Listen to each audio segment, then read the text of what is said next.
This is the way to do it.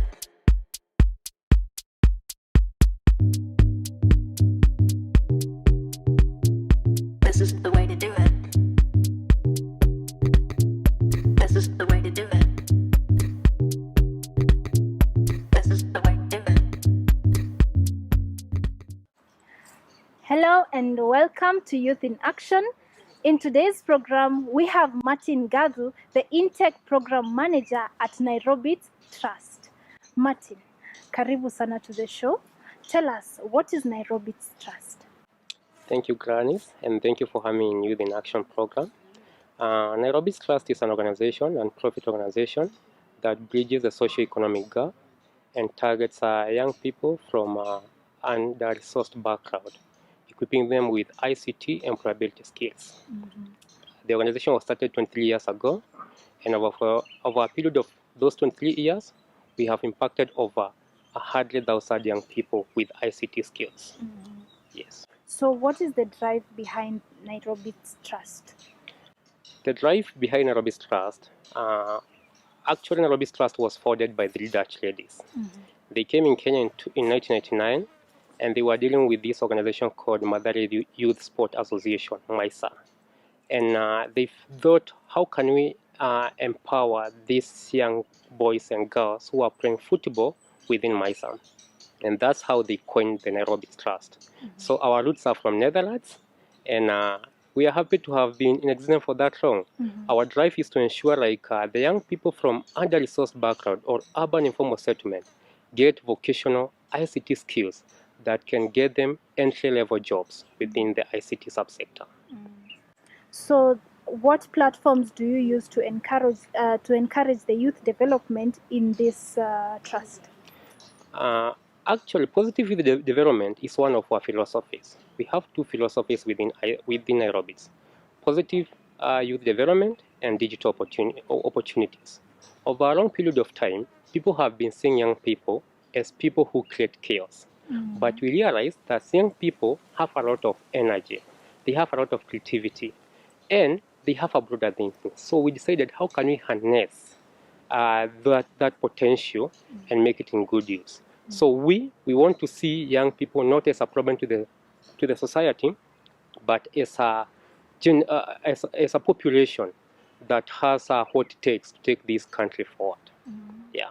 And harnessing the youth's potential takes a collective unit. So how do you incorporate the elderly generation into these programs? About collective effort, I would like to underscore something here. NairoBits believes in partnership, and in everything that we do, we have anchored into the partnership. And how we encompass the elderly is also, we have other programs that target even people who are beyond the ages of 24. We have programs that target women, and we realize these young people, they have mothers, they have fathers. How do we ensure that they understand what their young people do when they come to NairoBits? And that's how we encompass everyone. We also even have programs for the kids. For instance, we have a program we have been piloting with Google called Opia, and it focuses on training young people how to learn mathematics using fun way. There is a mobile application, and there is this fun way if John had 5 apples and he had 2, how many was he left with? Like teaching simple calculation like multiplication, addition, division. And apart from the ICT program that we have for young people, we also have a program on SRHR, sexual reproduction and reproductive health and rights. We are cognizant of our young people, they have sexual needs, and we have to teach them about how to know about their rights and even how to access services. Yeah. So how do people get to access you and at NairoBits, and how do they join the programs? Thank you very much for that question. How people access us: one, you can get us through our social media. That's one avenue. But as I mentioned, we are so much anchored into partnership. So we partner with community-based local organizations. Like here in Kisumu, we'll be targeting the local organization to help us in mobilization. So some of these young people, they are already working with those community-based organizations. So we are going to reach them and tell them we have this program. And how can people join the program? We always have our application online. For instance, in Kisumu, if one wants to join the program, the application is apply.kis.nairobits.com. So if you go to that link, you're just going to get a Google form, you just fill in, and then after that, we are going to contact you and invite you for an interview. Yes. So would you mention specifically the programs for the kids, for the young people in their names and what they do? NairoBits, one of its core programs is ICT, or the training program that's in ICT. And that program is called Intake, in Food, Innovation and Technology. And the Intake program has 6 programs, sub-programs inside it. One of them is a DLP, which is a 12-week course, or Digital Literacy Program. It takes 12 weeks, and within 12 weeks, we teach young people the basics of ICT, graphic design, digital marketing, online work, life skills and soft skills, and eventually they graduate, and it's a certificate level. Then the other program within Intake, it's called AMP, or Advanced Multimedia Program. And AMP, now the students who have gone through the DLP transition to the AMP. It's a 36 weeks course, or you can call it 9 months, which is divided into 2 segments. We have 24 weeks in-class training and 12 weeks industrial attachment. So once they get to the AMP, the first 2 months, they are trained design and development. That's coding. After 8 weeks, they specialize for 16 weeks and either do design or multidisciplinary design or front-end web development. And after they are done with the 24 weeks in class, they proceed to industrial attachment for another 12 weeks. That's a total of 36 weeks. AMP is a diploma level. DLP is a certificate level. Apart from those mainstream programs, we also have a program called VIT, which is a 1 week long training, a short program that focuses on teaching people how to become digital storytellers using smartphones. Wow. So that one we can take it to any organization that you are partnered with. Even here in KBC, if you need, we come and teach maybe part of your team about digital storytelling using their smartphone. We can organize a program for them. Another program that we have is a program called LMI, Labor Market Integration. And this program within the Intake ensures that the people who finish through our program, we are able to place them at the internships. So it has a fully dedicated personnel who goes through for internship or even making company visit to ensure the people who are in those internships, they are doing what's expected of them, including signing their logbooks. We also have a program called Core Acumen, and we realized we were producing very good graphic designer, we are producing very good developers, but they were lacking life skills and soft skills. What we did, Core Acumen ensures that we prepare them for the job market. And Core Acumen takes 20% of our training. So every Friday when you have training, we bring guest trainers. We can even invite you to come to speak to our student. We don't even do it ourselves. We invite the market expert to come speak with our student. We conduct even mock interviews. We conduct even pitching events for our student, and even giving them feedback before they go to the job market, including reviewing their job applications and their CVs and cover letters. Yes. I am curious to understand, are these trainings pro bono, or does someone have to pay up for it? Our programs are sponsored. Okay. To train one person from the DLP to the AMP level, it costs us like 100,000 Kenya shillings. But we don't give our programs for free. And this is because we have realized, if you give things for free, they take it for granted. So our programs, we introduce something called commitment fee. And for our DLP level, the center that pays most pays 5,000. And here in Kisumu, we'll be charging 3,500 for 12 weeks. In our AMP level, we charge 6,500. So in total, someone going through our program from the DLP to the AMP, they pay a maximum of 11,500. Whereas it costs us 100,000 to train that young person. Yes. And how long is the training? The DLP, as I mentioned, is 12 weeks. For the AMP, it takes 36 weeks. So in total, the entire intake program is 12 months or 1 year. Yes. And how have the programs helped so far? As I mentioned earlier, we have impacted over 100,000 young people, giving them ICT skills that introduces them to the job market. And I can confidently say that our program has been very successful. We have even people working for Microsoft, people working for Google, people working for Bank of Kigali, people working for Equity Bank, people working for IDEO International, Booking.com, all those companies. And if you go to any major design agency in Nairobi, may it be scanned, school digital, Ogilvy, Zorojo. You are going to find our students or our graduates who are working there as designers or web developers. Yes. So are those trainings full-time or it's depending on someone's program? It's a very strict program for the intake program, both the DLP and the AMP within the intake. They are very time intensive. So for the DLP in some of our center within Nairobi, the training is full day for 5 days a week for 12 weeks. Here in Kisumu, we'll be running the DLP for half a day, 5 days a week for 12 weeks.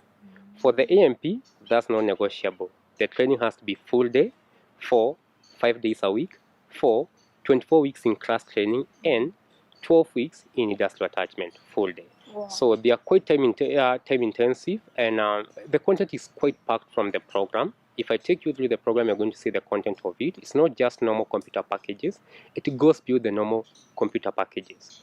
And we have to teach all these skills within that short duration. And how are you able to mobilize such commitment from a young person who has just finished school and they're like, I'm not going into books again?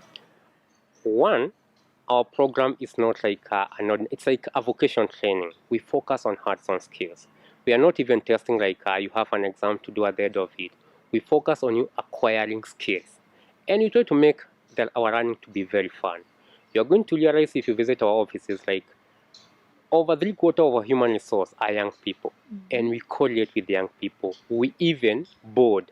We have that board between us and our student. And even it costs me for me to go to become informal to them. I'll be, provided they feel accommodated. Yes. So when you mention ICT in a normal African setting, it Yes. sounds like maths. It's difficult. So how are you able to break down to someone for that they can understand that this is important for them? ICT is quite complex and depends on how you seek you see on the ICT spectrum. There is like the hard level coding, there is the low level coding, but as we focus on creativity, and anyone can become creative. May it be you, a small kid, or even someone who is aged. And it's not even hard for anyone to understand coding. And the way we teach, we make it to be even understood is because we focus on practical. We don't teach theory as. Yes, I'm going to touch theory here, but by the end of that, if I'm telling you we need to develop a website, I want to see the website by the end of this. And another thing, I also hold your hand during the program. I won't tell you to create something that I haven't shown you. So I'll show you how we go about it. Then I'm going to give you like the assignment for you to replicate the same thing that's there. And again, there is a lot of training that's coming and a lot of people embracing the ICT. So it's becoming widely accepted within our African context. Yeah. You speak so firmly like a teacher or a mentor. Is it something you also do? I have trained for over 10 years. And actually, to underscore this, I started training when I was in high school. I'm the one who trained our business and history classes in Form 3 and Form 4 in the high school that I was there. So I started training for a long time. When I came to Nairobi in 2008, my sister paid my first course in computer packages, 10 computer packages for 5,000 by that time. And after 3 weeks, I finished all the 10 packages. And in January of 2009, I went back to the same college and asked for a training job. And I trained there for another 6 months until June of 2009. In October 2009, I heard about NairoBits. I applied, and that's why I joined NairoBits. I'm a beneficiary of NairoBits. Wow. And I graduated in December 2011 with a diploma in multimedia design from NairoBits. Then in October 2012, I went back to NairoBits as a trainer. And I trained there from 2012 to 2017 April. After that, I left and went to the corporate world. But I came back in 2020 October again. And I have been training NairoBits until August this year when I stopped training because I'm currently now focusing on scaling on other regions. Because for the longest, NairoBits has been based in Nairobi. But we thought of scaling to other counties. And in this line, we are focusing in Kisumu and Mombasa. And I have brought the scaling program to Kisumu County. In your training area and as Nairobi is growing to other levels, what challenges have you encountered during that journey? there are a lot of challenges, especially the ICT sector is very dynamic, and you have to always be on top of the things. Today, you are doing things this way. Tomorrow, things are being done differently. You can never afford to sleep. And despite us having other responsibilities, I have to ensure even the curriculum that we train is up to date. I can even sleep today, tomorrow I come up with a totally new different curriculum to ensure our curriculum is responsive to the job market. We don't just train. We even listen to our business partner who hire our beneficiary to ensure whatever you're training is relevant in the job market. And another challenge that we get, you find some young people who don't take this seriously. And it's a pain because I always tell young people, I got whatever I have where I am today because of NairoBits. If I didn't take it seriously, I couldn't be where I am today. And remember, I came from a disadvantaged background. Despite having finished my class 8, I couldn't make to the campus. I missed the joint admission board with 3 points only. My parents couldn't educate me to campus because we weren't that well capable. And was it not for NairoBits, I couldn't have got what I have today. And I'm a proud software developer. I code on a day-to-day basis. I'm going to create two very complex systems. And I'm happy.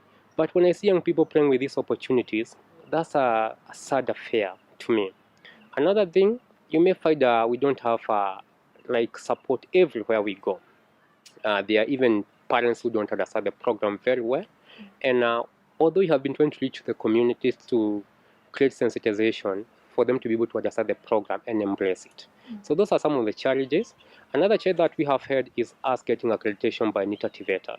And because NITA TVETA, as NairoBits, we believe in a dynamic curriculum. NITA TVETA, whenever you go to submit for a curriculum, they need they are using quite an outdated curriculum for us. And me, I need a curriculum that doesn't tie me. I need a curriculum that's going to give this young person an edge to the job market, a skill that young person can work, not even locally, but internationally. And especially with the most remote job nowadays, I'm looking for people working with most recent and modern technologies. Yes. Wow. And there are certain misconceptions around the tech world whereby people say when we get into ICT, it's dangerous. There are dangerous platforms out there. So how do you set the record straight and educate people on that? ICT is like a two-sided coin. It has its own advantages, its disadvantages. It has its own benefits, its own dangers. It's like just fire. Fire, it's both dangerous and very useful. But we never say we'll never use fire, right? Yes, we always continue using fire. But if you misuse fire, it's going to burn you, burn the house, or even burn the entire community and the entire country. That's very possible. How we see ICT has the same pros and cons. If you're not very careful, you're going to find yourself on the bad side, even on the bad side of the law. Because if you're using the internet to scam people, there is an article within our law that can even make you rather jobs, a jail sentence for that. But also, it has its own good side. One, it's creating employment. The other thing, it also enhances our communication, like how we can communicate to people who are in other places out of Africa or even in this country. It's all possible through the ICT. Another good thing about ICT, it's how things are changing. Things are changing very fast, rapidly. Long time, like a few years ago, you could only go to a shopping mall and shop there. Nowadays, you have the commerce, the online commerce. You're going to shop from the comfort of your home and get your things delivered. And that's one thing that's advantage of the ICT. But we can never forsake ICT because of its cons. What we need to do is to create sensitization. And if we do that, people will be more aware of the dangers and be able to avoid them. So as NairoBits, do you create that sensitization as well? Yes, we do that very well. I have taught my students about the dangers of the internet. And we have another program that's an impact program called SIDP, Skills for Inclusive Digital Participation. This one is a very flexible course, happens for at most 5 days a week, 2 hours a day, targeting youth, women, and people with disabilities. And this one targets what we call excluded groups, like those mama bloggers who don't know have ICT skills. Imagine taking them a program for 5 days for 2 hours a day, and they can be able to learn digital skills. And they can be able to know how to sell their things online using social platforms like WhatsApp, status, Instagram, and Facebook. We also teach them about being safe online, even how to create safe, strong password. We also teach them about fake news, especially, actually, one of the impact that we got from that program, because so far you have trained over 3,000 young people in young people, women, and people with disability in Nairobi and Mombasa. One of the feedback that we got was a mother who said, at least I know what my sons and my daughters do once they get on their phones.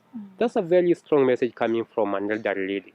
And even had ladies who are as old as 65 years of age going through that program. It's very flexible, and we even try to teach it in a way that's the easiest way. We teach these ladies and these young people and these people with disability about government e-services like e-citizen, tax filing, the KRA portal, and so on and so forth, so that they can know like this exists. And even if they go to seek that service in a cyber cafe, they are informed. Even it also came in so handy because we did the program prior to the August election, general election. And a lot of people said we were able to identify the fake news. They can be able to know news from credible sources. So it's our collective responsibility to ensure people are sensitized and they are aware of the dangers. Also, as we disseminate the benefits of the ICT to the communities. Speaking of inclusivity, Yes. there are certain youths who are already working in different sectors but would want to join your program. Do you have online courses or online training programs that you help to incorporate them as well? Currently, that's not happening, but I have some good news. In June, we are in the process of developing our LMS, learning management system, and this LMS is supposed now to extend these skills to people who cannot be able to commit full day. It's online self-learning, self-paced learning that you can do. But on another hand, you're going to use it as our IGV, income generating venture. Because remember, we are a trust, a non-profit. We rely on donor funding. And sometimes this funding even, they are no longer there. How can we sustain the mainstream program? So when we open the LMS, it will be a paid service. Like you can get there, check out maybe with your Mpesa or your credit card, and be able to get a course that you can do.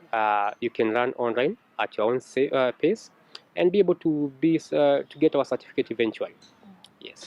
You spoke of salvaging opportunities. Yeah. So what can you tell a young person out there who they see the opportunities being grabbed by other people, but they're still waiting for more opportunities? What can you tell them? What I can tell young people is, first, we need to get the mentality of being given things. I have realized there are those young people, you're going to call them for a beneficial program, but they're not going to attend it because they are not stipends. I tell young people, your today defines your future. Make an investment today, and you're going to reap the benefits tomorrow. My word to them is, if you see these opportunities, grab them, and grab them, please, because that can be defining your future. Thank you so much, Martin. I have learned, I have been educated. I will put that into practice. The investment you make today is what will give you fruits tomorrow. Do not worry about the stipend, because the skill you will get is more than the stipend. That opportunity you're seeing lying there, but you do not know how to get to it, run for it. You will get the networks, you will get the marketing, and soon enough you will reap the benefits. You have been watching Youth in Action. I am Nyangweso Grenis. Bye.